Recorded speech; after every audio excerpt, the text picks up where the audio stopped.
ये कहानी मेरी ही है। आज मैं 19 साल का हो गया हूँ। मुझे तो लगता है शायद भारत में ऐसा किसी के साथ ना हुआ हो। पहले हम हनुमान जी की चमत्कार के बारे में बात करेंगे। इसके बाद हम अपना वर्णन करेंगे। जिसने भी हमारे बारे में सुना उसे भी दुख का एहसास हुआ होगा। तो चलते हैं वीडियो की तरफ। क्या है ऐसी झंझट, किसी को मालूम नहीं चल पा रही है। व्यासपीठ पर बैठे एक साधु की यह एक सच्ची घटना है। व्यासपीठ के ऊपर साधु महाराज रामायण कथा सुनाते थे। इस कथा को सुनने के लिए बहुत सारे लोग आए थे और कथा सुनकर दंग रह गए। कथा को आरंभ करने से पहले साधु महाराज का एक नियम था कि वे कहते हैं कि आओ हनुमान जी के दर्शन करें, और उनकी बाद में ही कथा शुरू की गई थी। जब कई बार साधुओं से यह बात हुई, कुछ दिनों से वैज्ञानिकों के मन में यह बात आ रही थी कि यह बात पूछो या ना पूछो। लेकिन एक दिन उन्होंने साधुओं से पूछा कि महाराज, आप हनुमान जी को रोज बुलाते हैं और घड़ी के ऊपर बैठने के लिए आग्रह करते हैं, तो वे क्या कहते हैं? उसके बाद साधु ने कहा कि जब भी राम कथा होती है तो हनुमान जी आते हैं और राम कथा सुनने के बाद ही मिलते हैं। मैं भी एक बागेश्वर धाम का भक्त हूँ। यदि आप भी बागेश्वर धाम को सच्चे दिल से मानते हो तो सच्चे व्यक्ति किसी का दिल नहीं दुखाते। अब आप वीडियो को लाइक नहीं करेंगे और चैनल को सब्सक्राइब भी नहीं करेंगे तो क्या फर्क पड़ता है किसी के वीडियो पसंद करने से? प्लीज कमेंट में जय बागेश्वर धाम जरूर लिखें।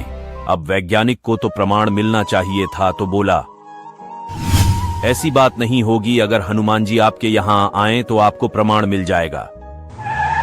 हम कैसे माने कि हनुमान जी यहाँ आए हैं? उसके बाद साधु ने कहा कि आस्था और विश्वास को प्रमाण के साथ नहीं जोड़ा जा सकता है। अगर आपको हमारी कथा पसंद नहीं आती है तो मैं बंद कर देता हूँ, या फिर आप यहाँ पर बंद कर सकते हैं। लेकिन वह वैज्ञानिक इस बात को कहां पर मानने वाला था।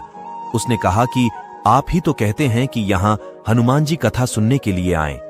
अगर ऐसा सच है तो आपको साबित करना चाहिए। इस प्रकार से दोनों के बीच काफी विवाद हुआ और वह साधु बन गए और उन्होंने कहा कि यह गद्दी तुम्हें आज घर ले जाना है और कल वापस लाना है। गद्दी को मैं यहाँ पर रखूंगा और हनुमान जी को यहाँ पर बुलाऊंगा। उसके बाद यदि आप यह गड्डी उठा पाए तो इसका मतलब ये होगा कि हनुमान जी नहीं आए, और यदि नहीं उठाया तो इसका अर्थ ये होगा कि हनुमान जी आ गए। इस शर्त को लिटरेचर के लिए तैयार किया गया। व्यक्ति ने मेरी वीडियो पर कमेंट किया था। उन्होंने बताया कि माता नहीं होगी, माता ऐसा नहीं कर सकती कि किसी का घर बर्बाद कर दे। ये बात तो हम भी मानते हैं कि माता ऐसा नहीं कर सकती, पर सच कहूं तो ऐसा ही हुआ है। मां काली ने पूरा घर बर्बाद कर दिया। ये तो मैं भी मानता हूँ कि माता ऐसा नहीं करती है कि किसी का घर बर्बाद कर दे। लेकिन आज मैं आपको बताना चाहता हूँ कि जो आपने जो कमेंट किया कि माता नहीं होगी, माता ऐसा नहीं करती, ये तो सबको मालूम है, हमको भी मालूम है कि माता नहीं करती। और उन्होंने कहा कि कोई नेगेटिव ऊर्जा होगी और कौन होगा, माता नहीं होगी। तो हमें तो दरबार से पता चल गया है कि यहाँ पर एक कालका काली और भद्र काली है। ऐसा नहीं कि इस घर में भूत प्रेत है।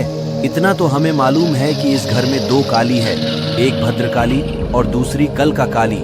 लेकिन उसने जो किया बहुत बुरा किया हमारे साथ। उन्होंने ही ऐसा किया है। आपको मैं पहले बता चुका हूँ कि मेरे दोनों माँ बाप चले गए हैं और यहाँ पर मैं अभी अकेला हूँ। इतना तो हम भी मानते हैं कि उसने जो किया बहुत बुरा किया। इस पीछे वाले कमरे में एक नीम का पेड़ था पहले, और अब वो नीम का पेड़ नहीं है। तो शायद उसी की वजह से हो रहा है। जैसा अब मान तो नहीं सकते, लेकिन जो पीछे नीम का पेड़ था जी, हमारे मम्मी पापा तो नहीं काटा है, पर वहाँ पर शायद मकान बन गया हमारा, उसी की वजह से हो।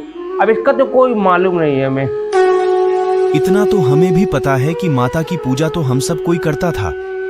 ऐसा नहीं कि हम माता को नहीं मानते थे। मेरे घर में दीवारों में भी 2-2, 3-3 मूर्तियां बनी हैं। अब आप अंदाजा लगा सकते हो कि हम कितना मानते थे। लेकिन लोग कहते हैं ना, जितनी पूजा करो उतना ही कष्ट झेलने को मिलता है। बचपन से लेके आज तक हर दरबार में कभी कभी ये भी बताया गया है कि वहाँ पर आप स्थान बना दो। तो हमने सोचा पहले कि हमें स्थान तो यहाँ पर नहीं बन पाएगा क्योंकि प्लास्टर हो गया। तो हमने किसी दरबार में पूछा भी था कि हम हार में अपना स्थान बना देते हो उनका। तो हमने बनाने की कोशिश की, लेकिन वहाँ पर फिर हम वहाँ पर बन भी गया, लेकिन यहाँ से देवी वहाँ पर नहीं गई। ऐसा नहीं कि हमने उसका स्थान नहीं बनवाया, बनवाया है। हमने उसका स्थान अपने खेत में बनवाया था, लेकिन वह देवी घर कुछ दूरी तक तो गई और वापस लौट आई। फिर हमने घर में इसी जगह पर बनवाने की कोशिश की, लेकिन दरबारों में गए तो उन्होंने मना कर दिया, वहां कोई स्थान नहीं बनवाना है। अब हमें करें तो क्या करें? तो फिर हमने सोचा कि अब यहाँ पर जब स्थान यहीं पर बनाना पड़ेगा तो आगे चल के और झंझट होगी। तो हमने यहाँ पर बनाने की पहले हमने दरबार से पूछा गया था कि अब हमें यहाँ पर स्थान बनाना है, तो उन्होंने कहा कि वहाँ पर स्थान बनाने की कोई ज़रूरत नहीं है, ना छत तोड़ने की ज़रूरत है, ना स्थान बनाने की ज़रूरत है। तो भाई अब क्या होगा, जब यहाँ पर स्थान नहीं बना रहे हैं, मना कर रहे हैं, तो क्या होगा? ना घर छोड़ रहे हैं, ना स्थान बनवा पा रहे हैं, तो क्या है ऐसी झंझट, किसी को मालूम नहीं चल पा रही है।